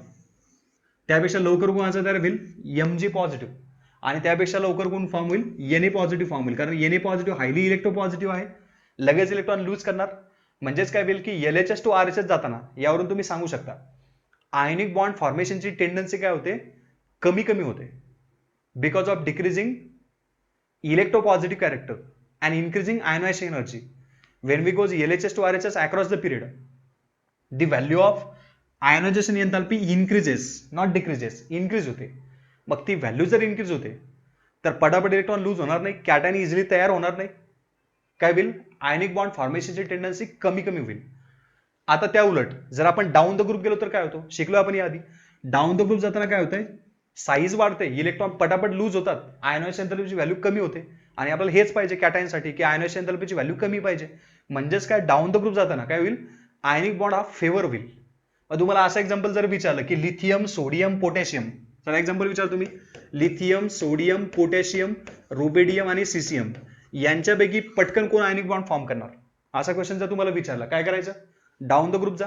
डाऊन द ग्रुप जाताना आयनायझेशन एंथॅल्पीची व्हॅल्यू कमी कमी होते, पटकन इलेक्ट्रॉन लूज होईल, इझिली कॅटायन फॉर्म होईल, आयनिक बॉन्ड इझिली फॉर्म करणार. म्हणजेच काय, लिथियमची सगळ्यात कमी टेंडन्सी असेल कोणता, आयनिक बॉन्ड फॉर्म करण्याची, आणि जास्त टेंडन्सी कोणाची, सीसीएमची, जर तुम्ही या रूलनुसार गेला तर. ठीक आहे. Lesser the ionisation energy, higher is the chances of formation of ionic bond, cation easily form होईल आणि लगेच तो आयनिक बॉन्डकडे ट्रान्सफर होईल. चला आता मी पुढे सांगतोय second factor, electron affinity. Second factor कोणता, इलेक्ट्रॉन अफायनिटी. हे तर मी ऑलरेडी बोललोय, जेवढा पटापट इलेक्ट्रॉन तो एलिमेंट ऍक्सेप्ट करणार नॉन मेटल, तेव्हा त्याचा इझिली ऍनायन तयार होईल, आणि ऍनायन जर तयार झाला तो कॅटायनला अट्रॅक्ट करणार, म्हणजे दोन्ही पटापट जर तयार झालं आयनिक बॉन्डची टेंडन्सी वाढणार. मग याआधी आपण शिकलो इलेक्ट्रॉन निगेटिव्हिटी. आता यामध्ये इलेक्ट्रोनिगेटिव्ह आणि इलेक्ट्रॉन अफायनिटी दोन्ही कन्सेप्ट अप्लाय करावे लागतात. जर हॅलोजन असेल तर इलेक्ट्रॉन अफायनिटी अप्लाय करा. बघा इथे Cl minus, F minus, Br minus आणि I मायनस दिलाय, म्हणजे ही ती ऑर्डर राहील ऍनायन फॉर्मेशनची. जर विचारलं फ्लोरीन, ऑक्सिजन आणि नायट्रोजन, हायली इलेक्ट्रॉन अफायनिटी किंवा इलेक्ट्रोनिगेटिव्ह कोण, फ्लोरीन आहे, त्याचे चान्सेस जास्त असतील आयनिक बॉन्ड फॉर्म करण्याकडे. त्याच्यापेक्षा कमी इलेक्ट्रोनिगेटिव्ह कोण, ऑक्सिजन, आणि त्यापेक्षा कमी इलेक्ट्रोनिगेटिव्ह कोण, नायट्रोजन. मग तुम्हाला जर असं विचारलं की नायट्रोजन, ऑक्सिजन आणि फ्लोरीन यांच्यापैकी सगळ्यात पटकन कोण आयनिक बॉन्ड तयार करणार, ऑब्विसली कोण, fluorine, because it is highly electronegative. यापेक्षा कमी टेंडन्सी कोणाची, ऑक्सिजनची, आणि सगळ्यात कमी टेंडन्सी कोणाची राहील, नायट्रोजनची. जर असं विचारलं ऑक्सिजन आणि सल्फर, सांगा यांच्यापैकी पटकन आयनिक बॉन्ड कोण तयार करेल? तर ऑब्व्हियसली कोण तयार करणार? ऑक्सिजन तयार करणार ऍज कम्पेअर टू सल्फर, कारण इलेक्ट्रोनिगेटिव्हिटी जास्त कुणाची आहे? ऑक्सिजनची जास्त आहे, सल्फरची कमी आहे. म्हणजेच मग काय, ऑक्सिजन हा इझिली अनायन तयार करणार, सल्फर मात्र करणार नाही. म्हणजेच मग काय होईल की आयनिक बॉन्ड फॉर्मेशनची टेंडन्सी वाढत जाईल. चला पुढे जातोय, लॅटिस एनर्जी. याबद्दल मी आधी थोडंसं बोललोय तुम्हाला. लॅटिस एनर्जी म्हणजे काय? तर बघा, अन अमाऊंट ऑफ एनर्जी रिलीज, काय सांगतोय? एनर्जी रिलीज होते. लॅटिस एनर्जी ऑलवेज निगेटिव्ह असते. जेव्हा तुम्ही लॅटिस फॉर्म करता, क्रिस्टल फॉर्म करता, तेव्हा ऑलवेज एनर्जी रिलीज होते, कारण गॅसेस स्टेटमधून कुठे येता तुम्ही? सॉलिड स्टेटमध्ये येता. मग गॅसेस स्टेटमधून सॉलिड स्टेटमध्ये येताना सपोज हे एक्झाम्पल घेतलं होतं आपण, Na पॉझिटिव्ह गॅस, आणि नंतर घेतलं होतं आपण कोणता एक Cl निगेटिव्ह गॅस. हे जर कॅटन आयन आहेत, हे जर एकमेकांच्या कॉन्टॅक्टमध्ये आले तर यापासून NaCl सॉलिड तयार होतो. शिकलोय आपण. गॅसेस स्टेटमधून जेव्हा सॉलिड स्टेटमध्ये येत आहे तर एनर्जी काय होते? रिलीज होते. डेल्टा एच आपण लिहून घेऊ, निगेटिव्ह एनर्जी रिलीज होते, निगेटिव्ह व्हॅल्यू किलोजूल, यामध्ये आपण ते मेजर करतो. मग लॅटिस एनर्जीचा अर्थ काय? An amount of energy release when 1 mole of gaseous ions combine and to form lattice structure. ज्यावेळेस 1 मोल गॅसियस आयन्स येतील, त्यातले एक कॅटायन, दुसरा कोणता ॲनायन, आणि हे जे गॅसेस ॲटम्स कधी असतील, कधी आयन्सही असतील, तर हे जे आयन्स किंवा ॲटम्स आहेत हे जर एकमेकांच्या कॉन्टॅक्टमध्ये आले, किती पण 1 मोल, तेव्हा काय करतील ते? तर एक सॉलिड लॅटिस तयार करतील. आणि तो लॅटिस तयार होताना जेवढी एनर्जी रिलीज झाली त्या एनर्जीला म्हणायचं काय? Lattice energy. आता विचार करा, जेवढी जास्त एनर्जी रिलीज होते तेवढा कंपाऊंड काय होतो? स्टेबल होतो. बरोबर? काय सांगतो मी? जेवढी एनर्जी जास्त रिलीज होते तेवढा कंपाऊंड काय होत चालतो? स्टेबल होत चालतो. आपल्याला तर जास्त एनर्जी रिलीज झाली पाहिजे, काय स्टॅबिलिटी मेंटेन करायची. याचा अर्थ काय? लॅटिस एनर्जी ही कशी पाहिजे? जास्तीत जास्त पाहिजे. जेवढी लॅटिस एनर्जी जास्त तेवढं काय होईल? आयनिक बॉन्ड फॉर्मेशनची टेंडन्सी काय होणार? वाढत वाढत जाणार. बघा, यावर आपण हे लिहू शकतो, energy release, amount of energy release when 1 mole of crystal lattice is form. Crystal lattice म्हणजे सॉलिड स्ट्रक्चर फॉर्म होताना 1 मोल गॅसेस आयन्सने किती एनर्जी रिलीज केली सॉलिड स्टेटमध्ये येताना, त्यालाच म्हणू आपण काय? Lattice energy. Higher the lattice energy, जेवढी लॅटिस एनर्जी जास्त राहील, जेवढी लॅटिस एनर्जी जास्त राहील तेवढं काय होईल? Greater will be the stability of strength of ionic compound. तेवढी त्या कंपाऊंडची स्टॅबिलिटी आणि स्ट्रेंथ काय होईल? तर वाढत जाईल, कारण जो जास्त एनर्जी रिलीज करतो तो जास्त स्टेबल होतो. मग यावर तुम्हाला क्वेश्चन असा विचारतील की सपोज MgO आणि Al2O3 यांच्यापैकी जास्त लॅटिस एनर्जी कोणाची, कमी लॅटिस एनर्जी कोणाची? तर हे ठरणार साईज ऑफ कॅटायनवर. जेवढी कॅटायनची साईज कमी असते तेवढी लॅटिस एनर्जी जास्त भरते. माझा विचार करा, Mg मध्ये Mg ट्वाईस पॉझिटिव्ह आहे आणि Al मध्ये Al थ्राईस पॉझिटिव्ह आहे. कमी साईज कोणाची? Al3 पॉझिटिव्हची साईज कमी राहील, म्हणजे हा जास्त एनर्जी रिलीज करणार Al2O3 as compare to MgO. पण मग फक्त लॅटिस एनर्जीवर स्टॅबिलिटी ठरत नाही, अजूनही बरेचसे फॅक्टर येतात. पण सिंपल तुम्ही लॅटिस एनर्जीचा कन्सेप्ट इथे असं अप्लाय करू शकता. अजूनही डिटेलमध्ये आपल्याला फजान्स रूल शिकताना लॅटिस एनर्जी हा कन्सेप्ट खूप डिटेलमध्ये कम्प्लीट करायचा आहे. सध्याच एक लक्षात ठेवा, lattice energy means what? An amount of energy release म्हणू, an amount of energy release during the formation of 1 mole of lattice solid from is gaseous ions. एक लॅटिस क्रिस्टल तयार होतोय, तो क्रिस्टल फॉर्म होताना जे आयन गॅसेस आयन कंबाईन झाले तर ते कॉम्बिनेशन होताना त्यांनी किती एनर्जी रिलीज केली, यालाच काय म्हणू आपण? Lattice energy. यापेक्षा कठीण तर इथे काहीच नाही. बघा, पुढे जायचं आपलं आता, factor affecting the lattice energy. मग ही जी लॅटिस एनर्जी आहे याला कोणकोणते फॅक्टर काय करतात? अफेक्ट करतात, हे सुद्धा आपल्याला शिकायचं आहे. यावर बऱ्याच वेळेस क्वेश्चन विचारलेले आहे की कुणाची लॅटिस एनर्जी कमी आणि कुणाची लॅटिस एनर्जी जास्त. तर बघा, यातमध्ये पहिला फॅक्टर आहे मॅग्निट्यूड ऑफ चार्ज.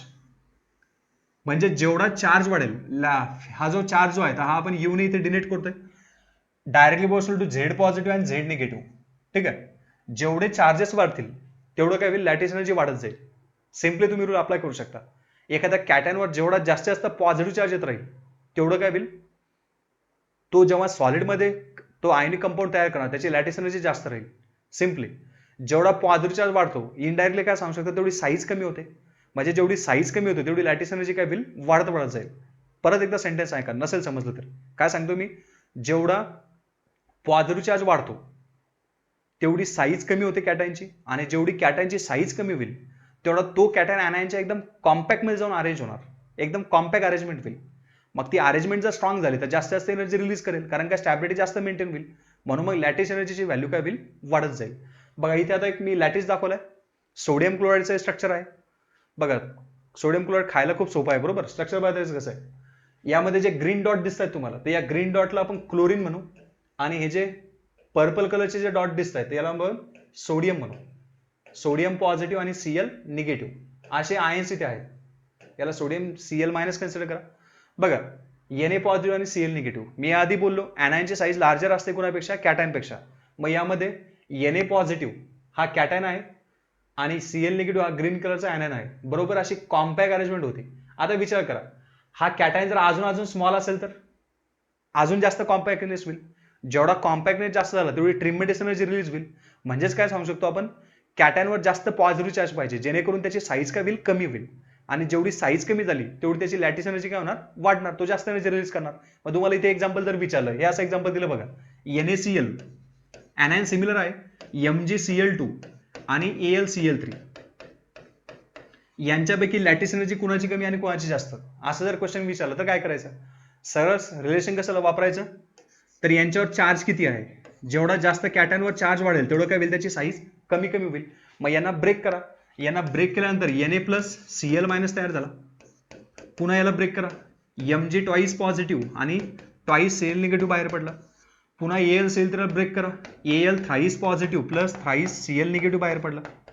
आता या ऍनायन तर सेम आहेत, कॅटायनला कम्पेअर करा, Na पॉझिटिव्ह Mg2 पॉझिटिव्ह आणि Al3 पॉझिटिव्ह. मग एक तर पॉझिटिव्ह चार्जचं मॅग्नेट ऑफ चार्जचं रिलेशन वापरा किंवा साईजचं रिलेशन वापरा. सांगितलं का मी इथे शॉर्टकट मध्ये लिहितो बघा, lattice energy directly proportional to charge on cation. जेवढा कॅटायनवरचा चार्ज वाढेल तेवढी लॅटिस एनर्जी वाढणार. एकतर हे रिलेशन वापरा किंवा अजून एक रिलेशन असं वापरू शकता, lattice energy is inversely proportional to size of cation. हे रिलेशन वापरा, हेच रिलेशन वापरा, सिम्पली राहील तुमच्यासाठी, कारण तुम्ही पी ब्लॉकमध्ये पिरियड टेबलमध्ये, पी ब्लॉक तर आलाच त्याच्यामध्ये, पण पिरियड टेबलमध्ये तुम्ही हे रिलेशन जास्त जास्त अप्लाय केलं याआधी, साईज ऑफ कॅटायनचं तुम्हाला समजलं आहे, तर त्यानुसार तुम्ही लगेच आरामात सॉल्व्ह करू शकता. मग विचार करा, सोडियम पॉझिटिव्ह Mg2 पॉझिटिव्ह आणि Al3 पॉझिटिव्ह यांच्यापैकी सगळ्यात कमी साईज कोणाची, सगळ्यात जास्त साईज कोणाची, तर सगळ्यात जास्त साईज कोणाची, Na पॉझिटिव्हची, त्यापेक्षा कमी Mg2 पॉझिटिव्ह आणि त्यापेक्षा कमी Al3 पॉझिटिव्ह. सगळ्यात कमी साईज Al3 पॉझिटिव्हची आहे. याचा अर्थ काय, साईज कमी आहे म्हणजे काय वाढली, त्याची लॅटिस एनर्जी वाढली, इनव्हर्सली प्रोपोर्शनल रिलेशन झालं. झालं क्लिअर, जेवढी साईज कमी तेवढी लॅटिस एनर्जी जास्त. आता वाटतं हा तो टॉपिक तुमचा क्लिअर होईल. NaCl MgCl2 AlCl3, मग सगळ्यात जास्त लॅटिस एनर्जी कुणाची, AlCl3 ची, त्यापेक्षा कमी MgCl2 आणि त्यापेक्षाही कमी कोणता, NaCl. ठीक आहे, याला रॉंग कन्सिडर करा, इथे ऑर्डर चुकली थोडी साईज दाखवताना, इथे चार्जचे ऑर्डर सांगितले, Al3 पॉझिटिव्ह सगळ्यात जास्त चार्ज, त्यापेक्षा कमी Mg2 पॉझिटिव्ह, त्यापेक्षा कमी Na पॉझिटिव्ह. चला मी अजून एक फॅक्टर सांगतो, पटकन एक एक्झाम्पल घेतो या रिलेटेड, अजून तुमचा टॉपिक क्लिअर होईल. चला मी असं एक्झाम्पल देतोय, सपोज तुम्हाला MgO, एक देतोय CaO, नंतर एक देतोय BaO आणि एक देतोय BeO. सांगा यांच्यापैकी सगळ्यात कमी लॅटिस एनर्जी कोणाची आणि सगळ्यात जास्त लॅटिस एनर्जी कोणाची, विचार करा. तोपर्यंत मी अजून एक एक्झाम्पल लिहितो इथे. सपोज मी असं एक्झाम्पल घेतोय, NaCl, CsCl, LiCl, अजून एक घेतोय KCl. यांच्यापैकी सगळ्यात कमी लॅटिस एनर्जी कोणाची आणि सगळ्यात जास्त लॅटिस एनर्जी कोणाची, हे तुम्हाला सॉल्व्ह करायचं आहे. चला याचे डिक्रीजिंग ऑर्डर लिहून घेऊ आपण. काय करणार, यातले सगळे ऑप्शन तोडून टाका, बरोबर. सगळ्यावर 2 पॉझिटिव्ह चार्ज आहे, Ca2 पॉझिटिव्ह, Ba2 पॉझिटिव्ह आणि Be2 पॉझिटिव्ह. आता इथे चार्जचं रिलेशन तर काही अप्लाय होत नाही, सगळ्यावर सिमिलर चार्ज आला, तरी पण तुम्ही साईजचं रिलेशन अप्लाय करू शकता. डाऊन द ग्रुप जाताना साईज काय होते, पिरियड टेबलमध्ये वाढत जाते.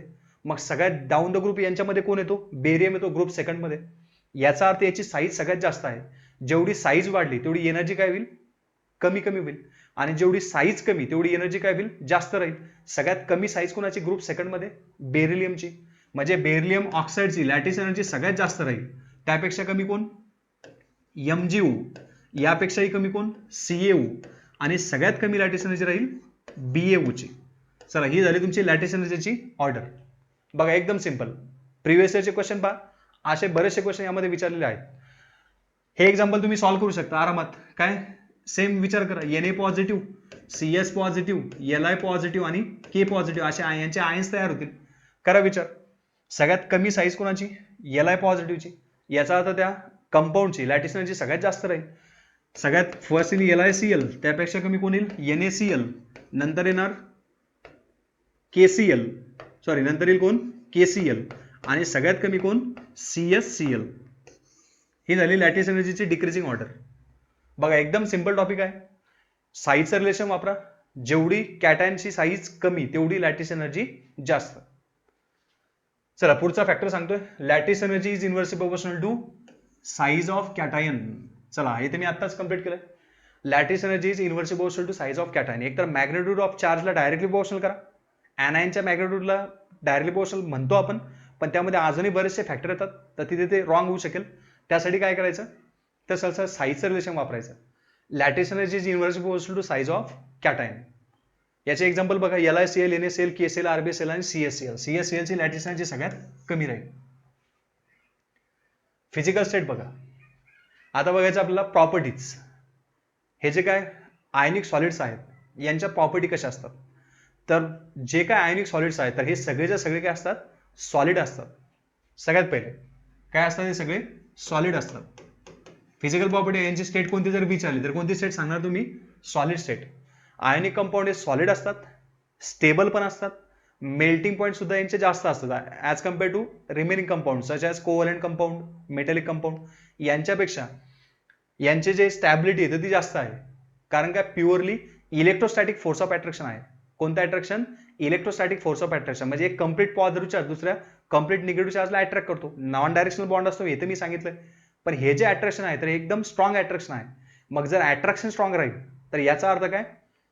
सॉलिड स्टेटमध्ये एक्झिस्ट करतील आणि सगळेच्या सगळे एकदम स्टेबल असतील. म्हणजे तुम्हाला असं जर क्वेश्चन विचारला की PCl3 आणि MgCl2 सांगा यांच्यापैकी स्टेबल कंपाऊंड कोणता? काय विचार करणार?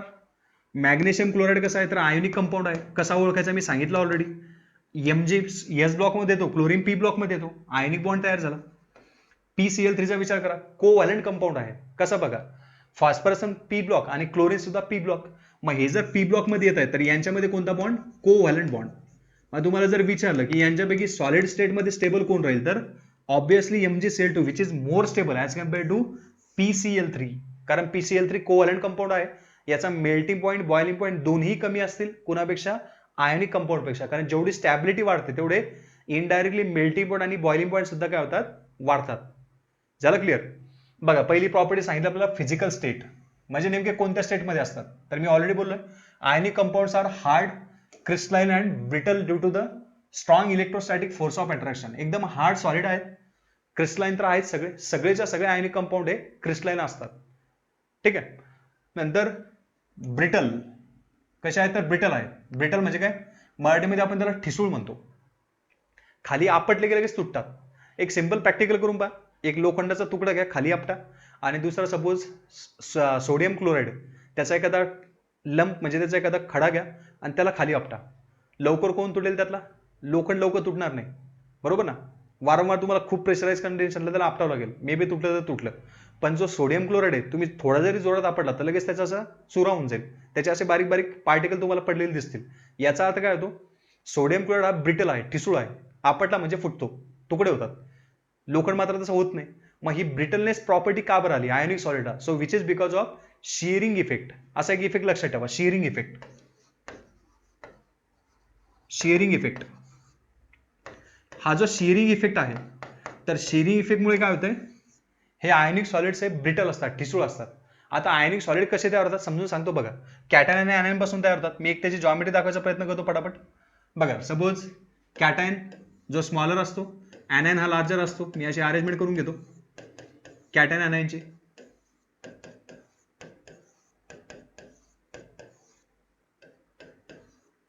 चला पटापट अशी अरेंजमेंट झाली आपली. आता विचार करा की सपोज तुम्ही यांच्यावर फोर्स अप्लाय केला, त्याला खाली आपटलं म्हणजे प्रेशर अप्लाय झालं. ह्या अशा लेयर्स असतात एकमेकावर ठेवलेल्या. कॅटायन ॲनायन अशा लेअर ठेवलेल्या असतात अल्टरनेट.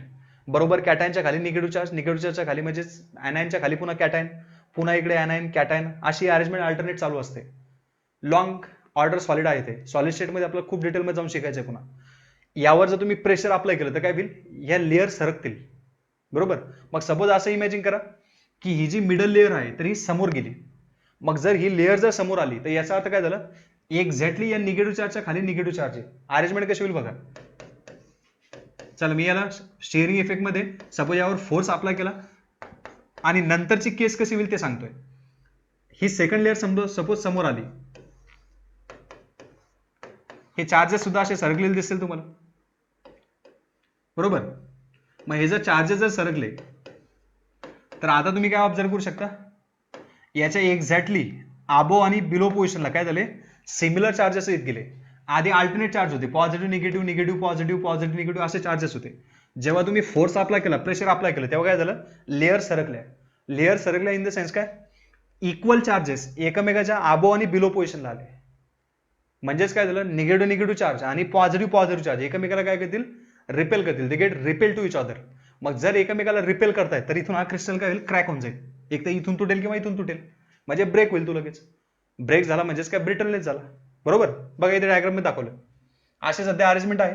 जेव्हा तुम्ही फोर्स अप्लाय करता तेव्हा काय होईल त्यांच्यामध्ये, तर सेम चार्जेस काय होतील, एकमेकाच्या क्लोज येतील आणि क्लोज आल्यानंतर ते एकमेकाला रिपेल करतील, म्हणून तो तिथून क्रिस्टल काय होईल तर तुटून जाईल.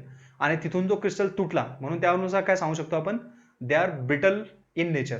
आयनिक सॉलिड असतात ब्रिटल, लक्षात ठेवा. मेल्टिंग पॉइंट आणि बॉइलिंग पॉइंट कसे असतात, तर मी ऑलरेडी सांगितलं, purely electrostatic force of attraction आहे, स्ट्रॉंग अट्रॅक्शन आहे.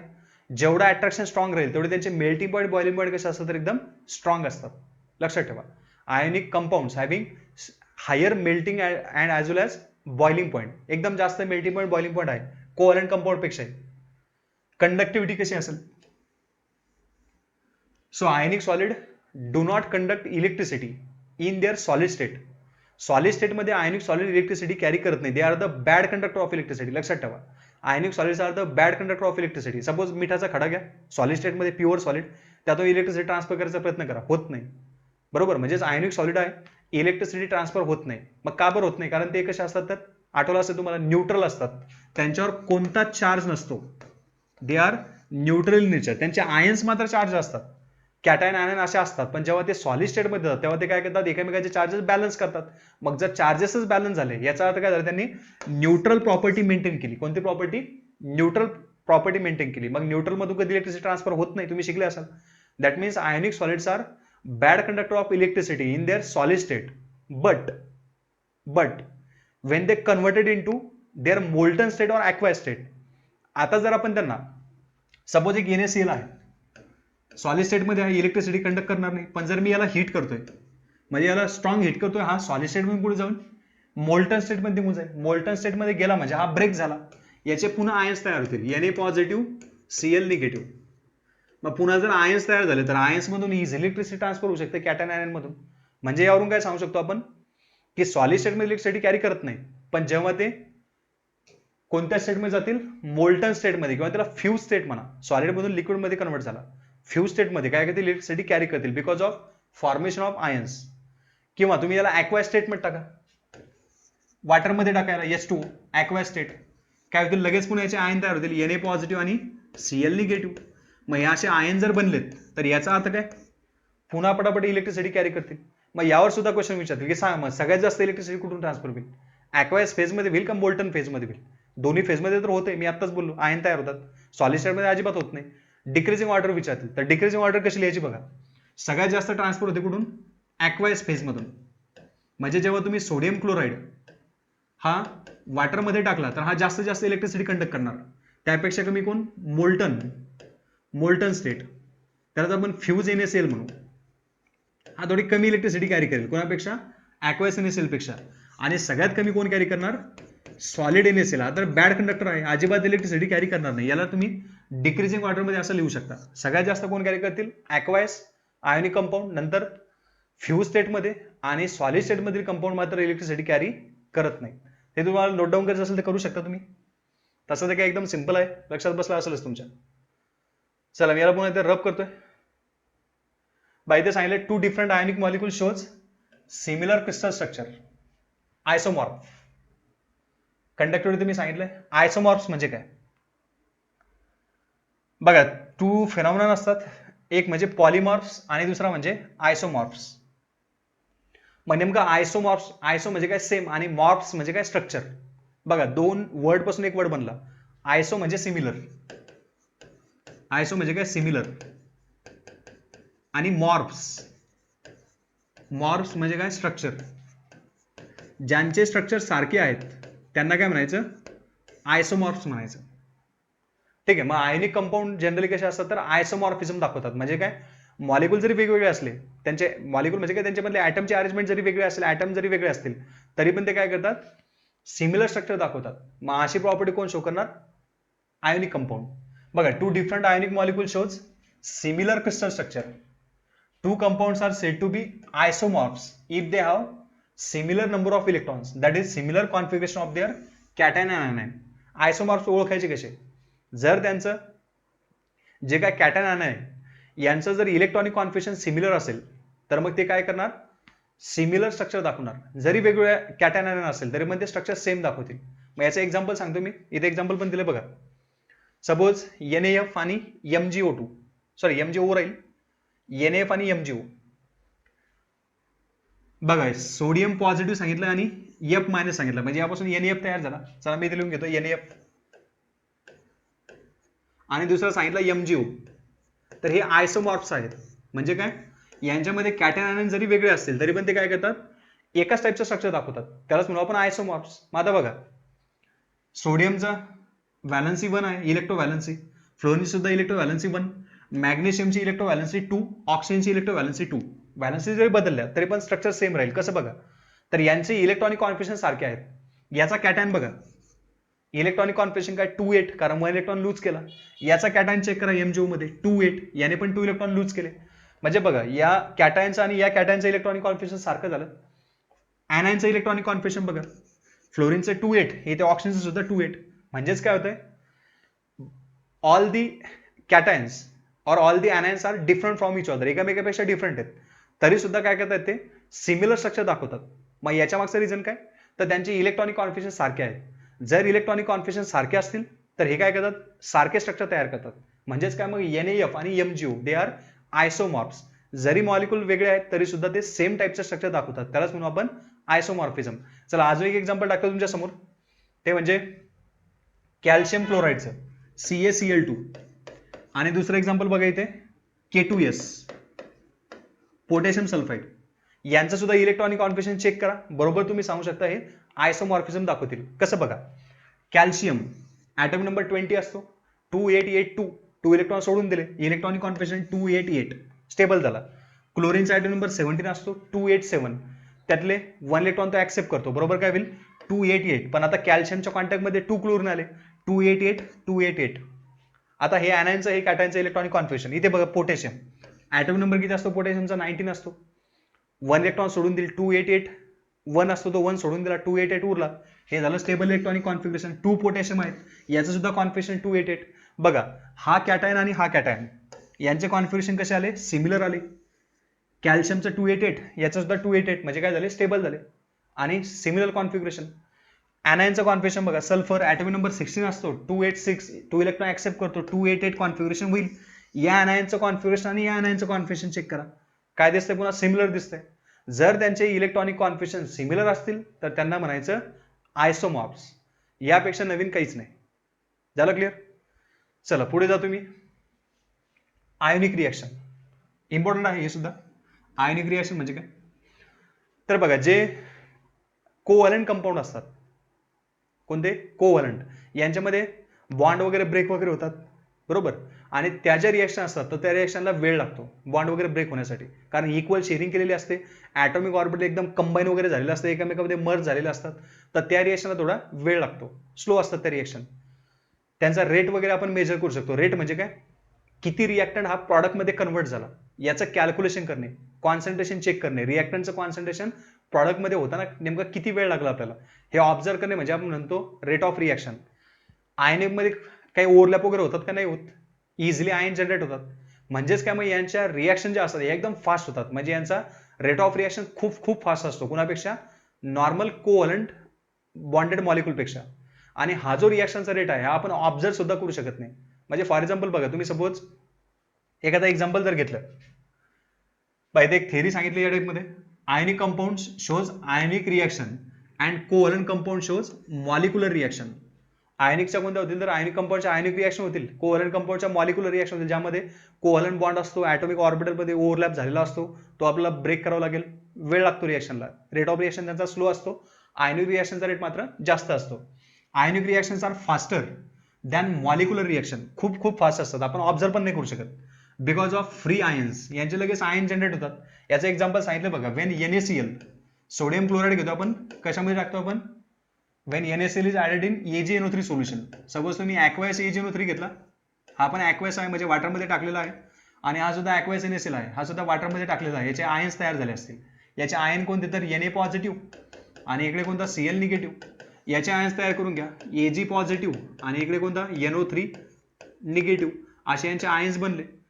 हे एकाच सोल्युशनमध्ये आहेत, एकाच कंटेनरमध्ये असतील सगळे. मग जर एकाच कंटेनरमध्ये आहेत तर रिॲक्शन काय होईल, यांच्या एकदम फास्ट होतील. मग फास्ट रिॲक्शन होताना बघा, फक्त आयन एक्सचेंज करा, AgCl मायनसच्या कॉन्टॅक्टमध्ये जाईल आणि Na पॉझिटिव्ह हा NO3 मायनसच्या कॉन्टॅक्टमध्ये येईल. यांचा कंपाऊंड कोणता तयार होईल, याच्यापासून बनणार काय, NaNO3 plus AgCl. Sodium chloride हा वॉटरमध्ये सोल्युबल असतो, हायली आयनिक कंपाऊंड आहे, वॉटरमध्ये soluble, but AgCl is insoluble in water. कसा असतो हा वॉटरमध्ये, इनसोल्युबल असतो. हा कोव्हलंट कंपाऊंडकडे जातो, वॉटरमध्ये सोल्युबिलिटी कमी होते. याचा व्हाईट प्रेसिपिटेट तुम्हाला दिसणार, व्हाईट कलरची पावडर फॉर्ममध्ये तुम्हाला तो तिथे तयार झालेला दिसेल, म्हणजेच कसं आहे, इनसोल्युबल आहे. पण ही रिॲक्शन मात्र खूप फास्ट होते, rate of reaction is higher, कारण काय, इझिली चार्ज सेपरेशन झालेलं आहे, आयन्स ऑलरेडी जनरेट झालेला आहे, एकदम फास्ट रिॲक्शनमध्ये काय करतील, पार्टिसिपेट करतील. म्हणून मग लक्षात ठेवा, आयनिक कंपाऊंडच्या रिॲक्शन ह्या कोव्हलंट कंपाऊंडपेक्षा खूप खूप हाय स्पीडने होतात, रेट ऑफ रिॲक्शन त्यांचा खूप जास्त असतो. चला नंतर बघायचं आपल्याला सोल्युबिलिटी. आता सोल्युबिलिटी खूप मोठा टॉपिक आहे, यामध्येच आपल्याला फजान्स रूल वगैरे बघायचं आहे, कोणता कंपाऊंड जास्त सोल्युबल, कोणता कंपाऊंड लेस सोल्युबल, हे सुद्धा शिकायचं आहे. मी आज फक्त याचं इंट्रोडक्शन तुम्हाला देतोय. जर आपण आयनिक कंपाऊंड जरी म्हटले तर ते वॉटरमध्ये हायली सोल्युबल असतात, कारण की वॉटर हे हायली पोलर मॉलिक्युल आहे. तुम्ही याआधी मी प्युअर टेबलमध्ये सांगितले पोलर आणि नॉन पोलर, तर वॉटर मॉलिक्युल हायली पोलर आहे, आणि पोलर मॉलिक्युलमध्ये आयनिक कंपाऊंड काय होतात तर इझिली डिझॉल्व्ह होतात, सोल्युबल होतात. झालं clear. Ionic compounds are highly soluble in water, कारण वॉटर कसं आहे तर हायली पोलर आहे, जेवढा डायलेक्ट्रिक कॉन्स्टंट वाढला तेवढी सोल्युबिलिटी वाढत जाते. मग आता हे डायलेक्ट्रिक कॉन्स्टंट वगैरे काय, हे आपल्याला पुढे जाऊन शिकायचंच आहे. हे असे आयन्स वगैरे दाखवले, तर हा टॉपिक मी पुढच्या लेक्चरमध्ये कंटिन्यू करेल. असे काही रिलेशन सुद्धा आहे. Hydration energy greater than lattice energy, lattice energy पेक्षा हायड्रेशन एनर्जी जास्त पाहिजे. मग आता हायड्रेशन एनर्जी म्हणजे काय, तर हे पुढच्या लेक्चरमध्ये आपण कंटिन्यू करूया.